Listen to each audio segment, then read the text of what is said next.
Good morning. I think we're live now on Facebook and YouTube. Yes, we are live. So welcome all aboard. And I see people are logging on. Fantastic. Hello, everyone. Good to see you all logging on. Boker Tov. I'm going to greet you all personally in just a moment. But in the meantime, we're just going to wait for everybody to log on. And thanks for being part of this today.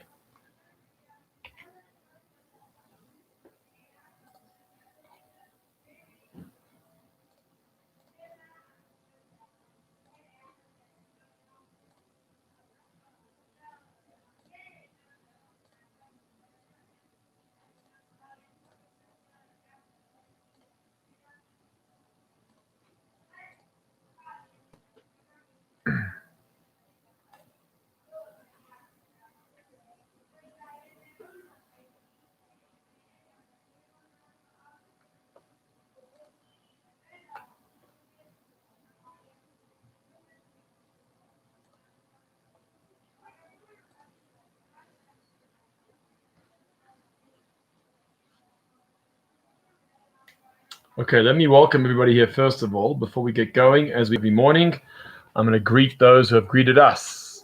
So here we go.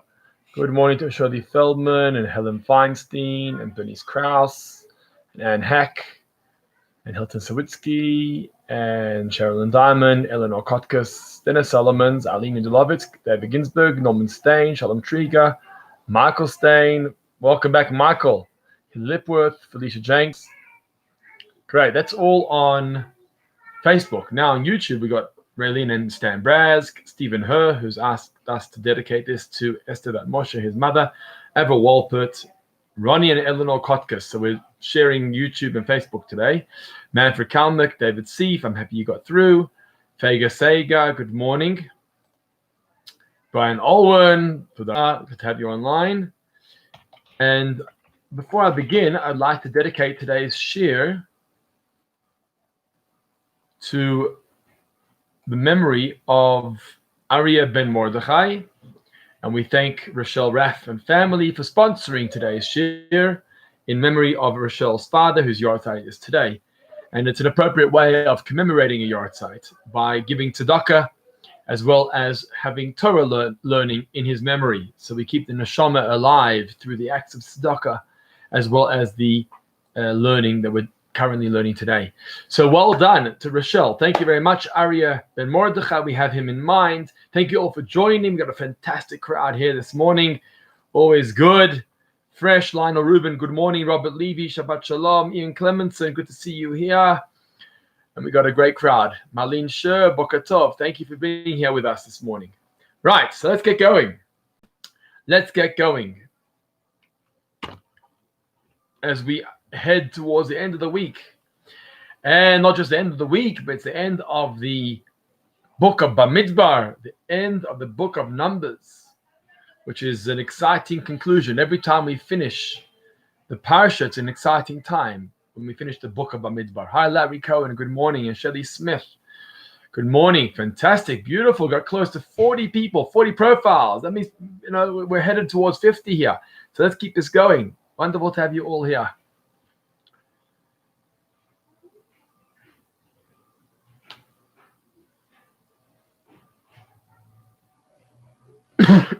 Excuse me.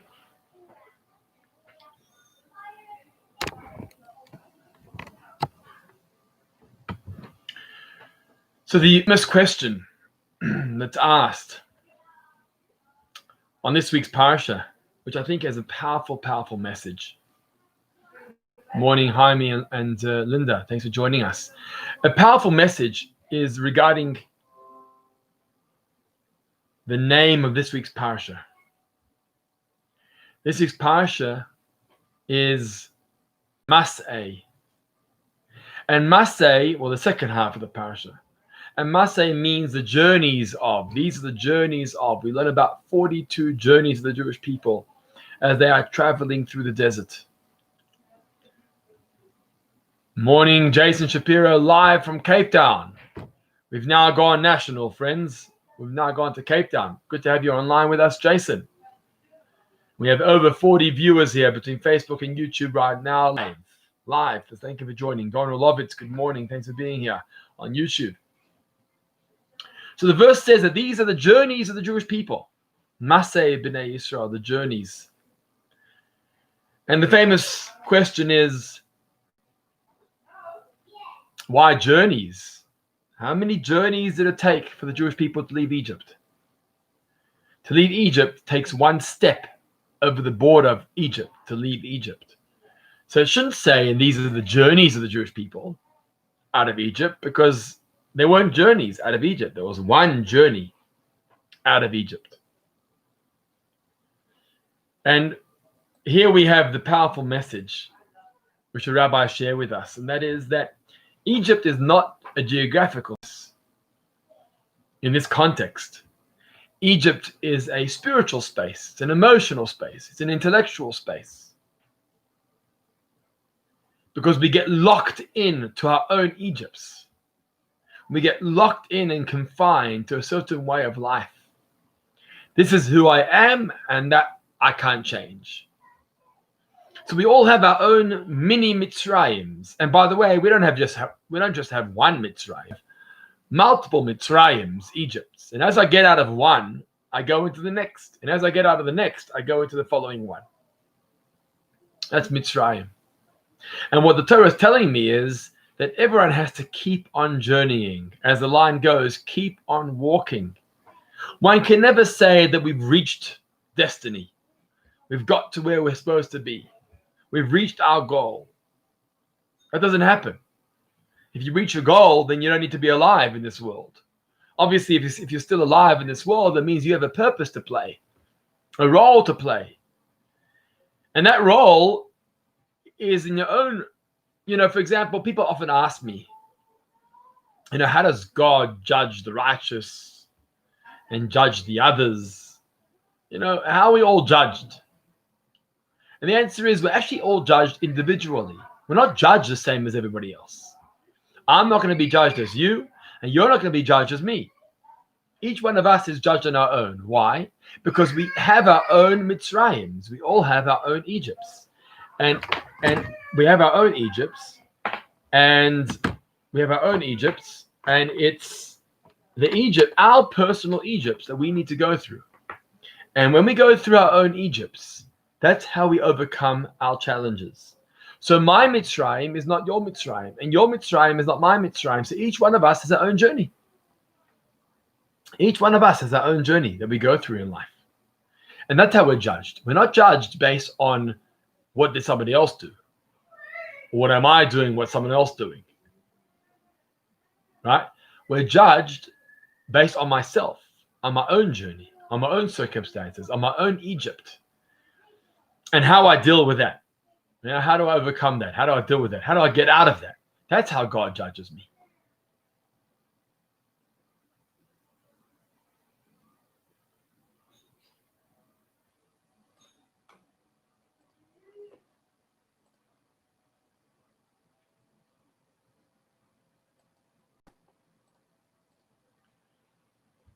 Good morning, Dennis Basarabi on YouTube. Thanks for joining us here.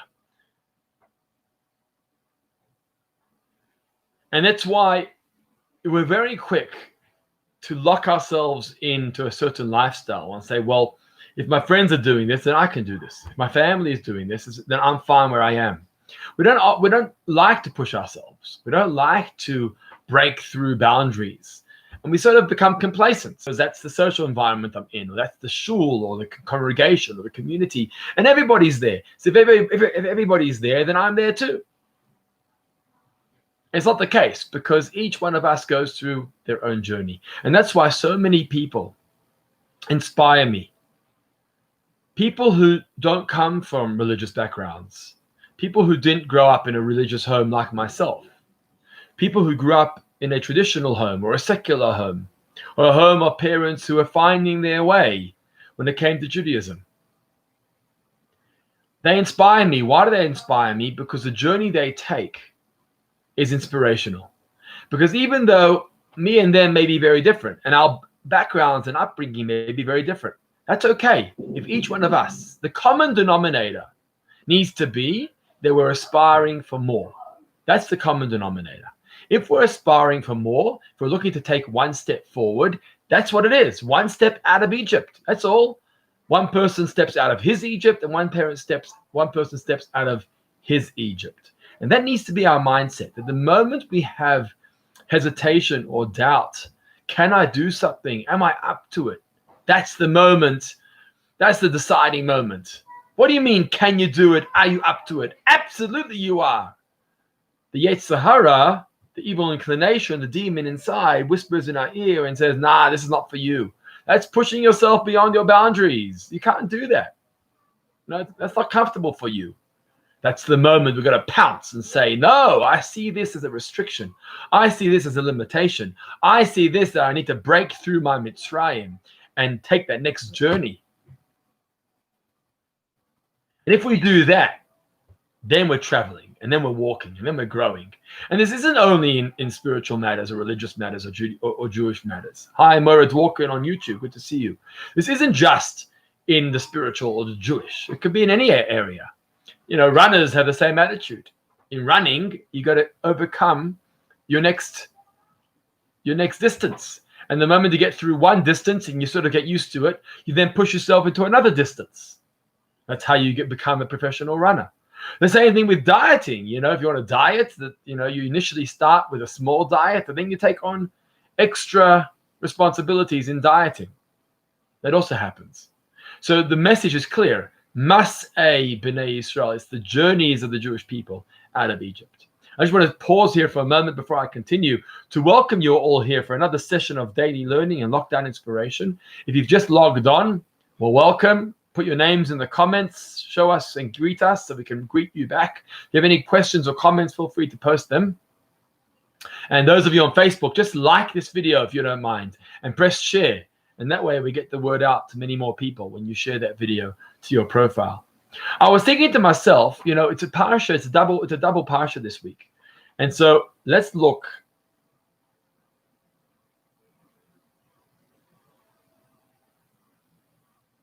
And so let's look at the combination of both. And let's see how they work with each other. The word matos, and I think I mentioned this earlier on in the week.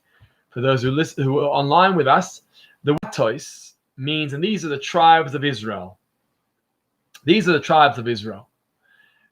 But we know that the word mateh means a staff or a stick. A staff or a stick. And the Jewish people are called a mateh, a staff. And I explained last time we learned one of the reasons why we're called a staff. Let me just touch upon another reason. Matos, a staff or a stick, is very different to the word maseh. Why? Because matos, the staff, shows of consistency. You know, the staff is a piece of wood. It's quite strong. It stays where it is. It's rigid. It's consistent. Doesn't grow. That's what the staff is. We compared it last time to the shevet, where the shevet is a branch that's connected to the tree. But let's look at the staff for a moment. The staff is very rigid and consistent. There isn't growth to the stick, to the staff of the mateh. Whereas maseh means journeys. It means a journey of. It means it travels of. That's what maseh means. Maseh means to travel. We travel, we walk, we move, we keep on walking. So the two words seem to be, or the two names of the parashiot seem to be a little bit contradicting one another. What are we? Are we the Jewish people that are like matot, like a mateh, like a staff or a stick? Or are we like the Jewish people who are maseh, the journeys of, we're continuously journeying and traveling and moving? Which one is us? How would you categorize yourself? Are you someone who's more comfortable with pushing and moving? Or are you someone who's more comfortable with the regular and the constant and consistent? And that suits you fine and you're comfortable with that. Which one do you fall under? Which category do you fall under? Well, I don't think it has to necessarily be a contradiction. I don't think it has to be a contradiction, the two terminologies, the two words. Because I think in a way, they complement one another. What do I mean by that? Well, at the beginning of today's discussion, we spoke about the importance of always moving, of continuously moving, of pushing ourselves beyond our mitzrayim, beyond our limitations and restrictions. That being the case, we can't always be in that mode of maseh. We can't always be in the mode of journeying. Because if we're continuously journeying, then we're never stopping. And if we're never stopping, we're never taking in the inspiration that's coming our way because we're always looking for something else. That's the danger of a mentality that pushes for more. Because every time I sit down for a meeting or every time I sit down for a shiur, what happens? My mind starts racing. What's my next step? Where am I going after this? That's not a healthy situation. The world has promoted the world today, and it comes from Judaism. The key word in the world today, which every therapist and psychologist and life coach is talking about. They're talking about mindfulness. Mindfulness. What does mindfulness mean? Mindfulness means to focus on the moment and take out from that moment the messages, the lessons, the life lessons that we can learn from that experience. Rather than thinking quickly, what's my next step? Stop for a moment and be mindful of your environment. Be mindful of the person you're talking to. How often is it that we walk into a meeting? Maybe a business meeting or a coffee date with a friend, or I guess during lockdown and Corona, it's a little bit difficult. And how often is it? So 1 second, I hear the other computer ringing. 1 second.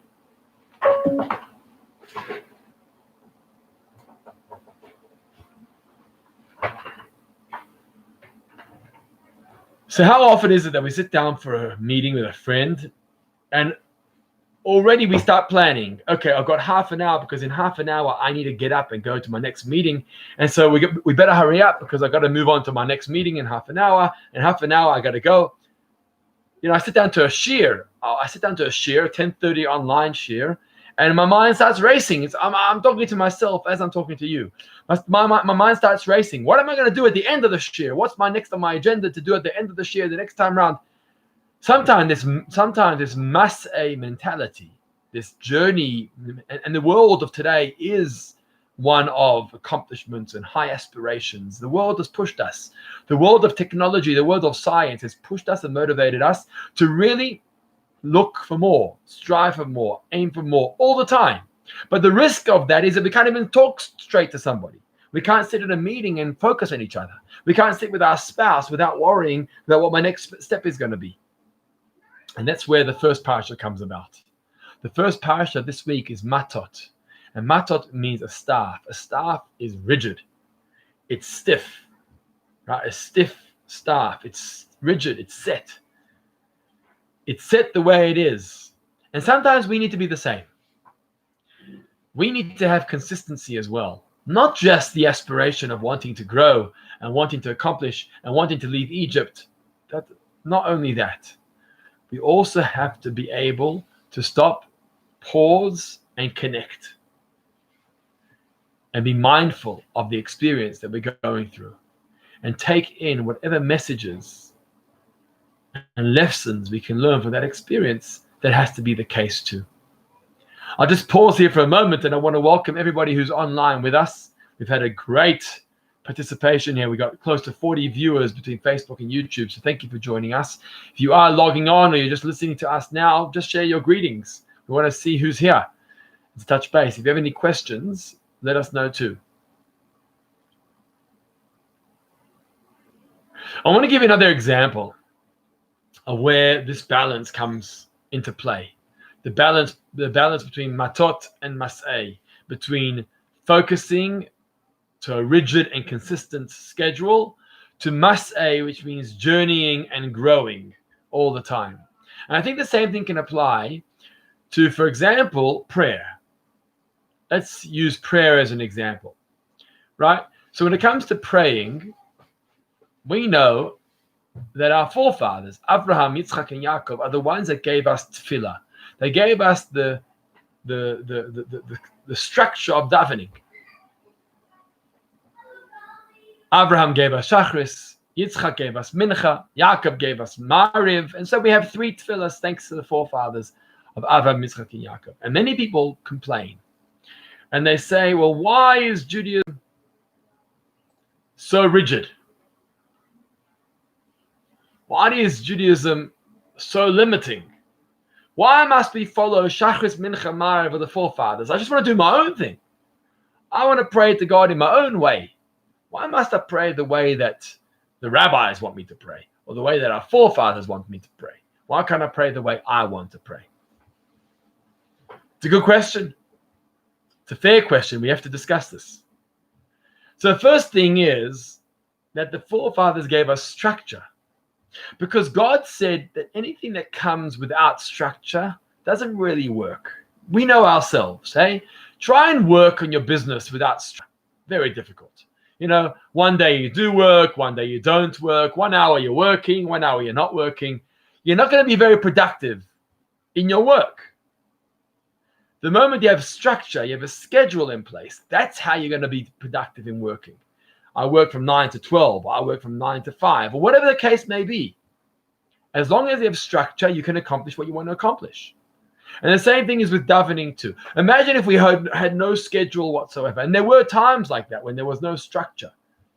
And everyone sort of davened and prayed on their own when they were willing to and wanted to and inspired to.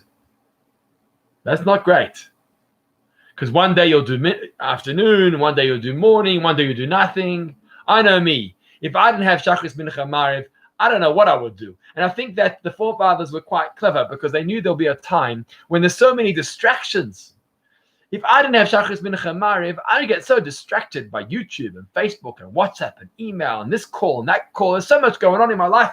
I need structure. That's who I am. And so we have the forefathers who gave us structure. They gave us the matos. Matos, the staff, the stick, the rigid. The rigid. Dennis, sounds like COVID-19. Yeah, what? All over the place. I assume that's what you mean, Dennis. All over the place. Morning, night, afternoon. Exactly. That's the lockdown.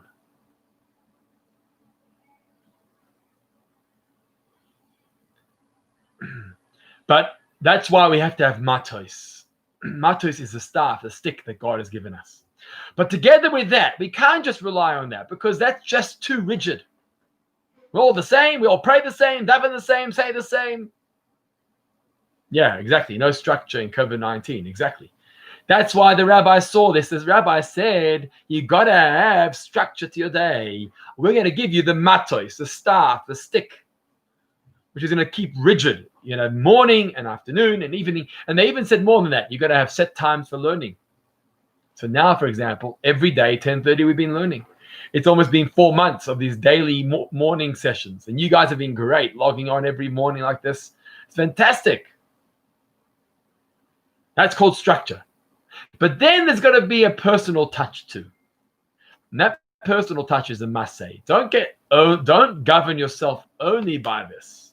My dream is that this half an hour session should trigger much more discussion later on in the day.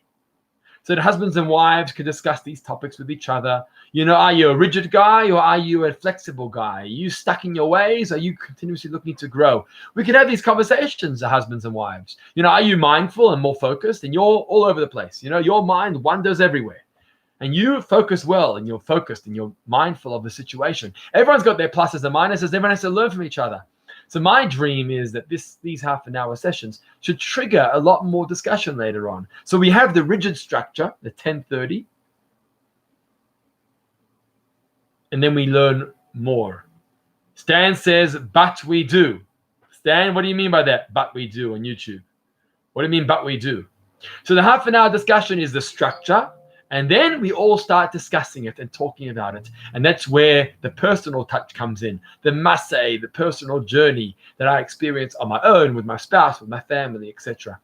The same thing is regarding our new initiative, which we created with those 2-minute sound bites that I send out every morning on our WhatsApp groups, the Maimonides Daily Dose. If our viewers here are not receiving our Maimonides Daily Dose, it's a 2-minute sound clip, sound bite of some mitzvah, the Rambam's mitzvahs of the day.